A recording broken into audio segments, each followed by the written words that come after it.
32 নম্বরের বাড়িটি যত নাটক সেই বাড়ি থেকে সম্পত্তিত হয়েছে।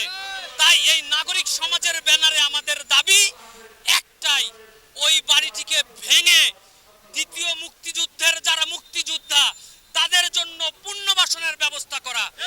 আমাদের দাবি একটাই, এই মুক্তিযোদ্ধাদেরকে, আমার ভাই শহীদ হয়েছে মুগ্ধ, সাইদ সহ আরো শত শত অনেকেই আমরা দেখেছি, তাদের লাশ নিয়ে, তাদের মৃতের পরিবার নিয়ে ওই ফ্যাসিস্ট সরকারের শেখ হাসিনা কত নাটক করেছে। তাই আমরা চাই ওই 32 নম্বরের বাড়িটি ভেঙে ওইখানে আমাদের ভাইদের জন্য একটা সুন্দর তাদের থাকার ব্যবস্থা করা। যদি এটা না করা হয়, দেখেছেন 5 তারিখে গণভবনে কি হয়েছে, আমরা নাগরিক সমাজ, ছাত্র জনতা সকলকে নিয়ে আবার রাজপথে নামবো ওই 32 নম্বরের বাড়িতে আমার ভাইদের থাকার জায়গা করার জন্য, পূর্ণ ব্যবস্থাপনা করার জন্য। এই দাবি নিয়ে আমরা আজকে রাজপথে আসছি। এই দাবি পূরণ না হওয়া পর্যন্ত আমাদের আন্দোলন চলবে, সংগ্রাম চলবে এবং আমরা রাজপথে থাকবো ইনশাআল্লাহ। আমাদের দাবিটা হচ্ছে, এই আন্দোলনে, এই দ্বিতীয় মুক্তিযুদ্ধ করতে গিয়ে আমরা আমাদের যেই ভাইয়েরা আজকে মারা গিয়েছে, আমাদের যেই ভাইয়েরা আজকে হসপিটালে পঙ্গুত্ব বরণ করেছে, আমাদের যেই ভাইয়েরা আজকে আহত অবস্থায় পড়ে আছে, আমরা শুনেছি 1000-এর অধিক, এটার সংখ্যা আরো বেশি, আমরা এখনো জানি না। উপদেষ্টা মহোদয়গণ বলেছেন তারা সঠিক একটা তদন্ত করছেন।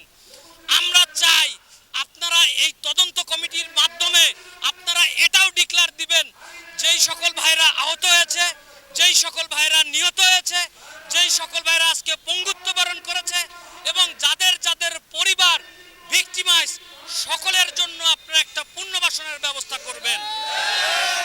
এবং আমরা এটাও চাই, বাংলাদেশ দ্বিতীয় স্বাধীনতা অর্জন করেছে, কিন্তু বাংলাদেশের মধ্যে শেখ হাসিনার দোসর এবং একটি মিউজিয়াম রয়েছে যেটাকে বলা হয় নাট্যমঞ্চের জায়গা। ছাত্র জনতার যে কোটা বৈষম্য বিরোধী আন্দোলনের ডাকে সারা বাংলাদেশের ছাত্র জনতা একত্রিত হয়ে এই স্বৈরাচারকে প্রতিহত করেছে, এই স্বৈরাচারকে বিতাড়িত করেছে।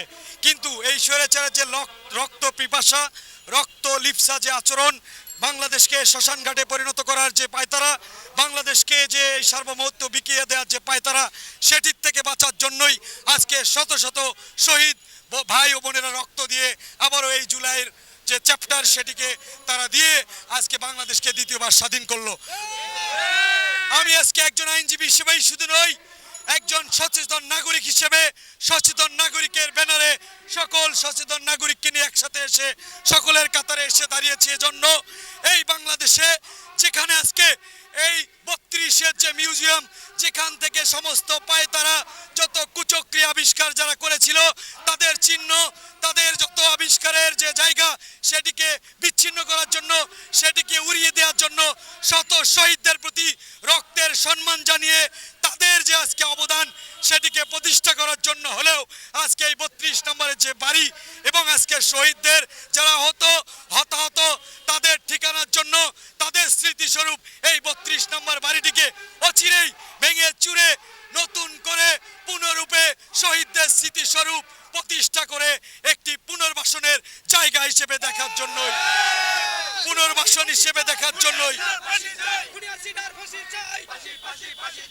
এবং সেই সাথে অচিরেই এই স্বৈরাচার হাসিনাকে বাংলাদেশের মাটিতে নিয়েছে, বাংলাদেশকে যে কারাগারে পরিণত করেছিল, মানুষের যে রক্ত খেয়েছে সেটির বিচার নিশ্চিতের দাবি জানাচ্ছি।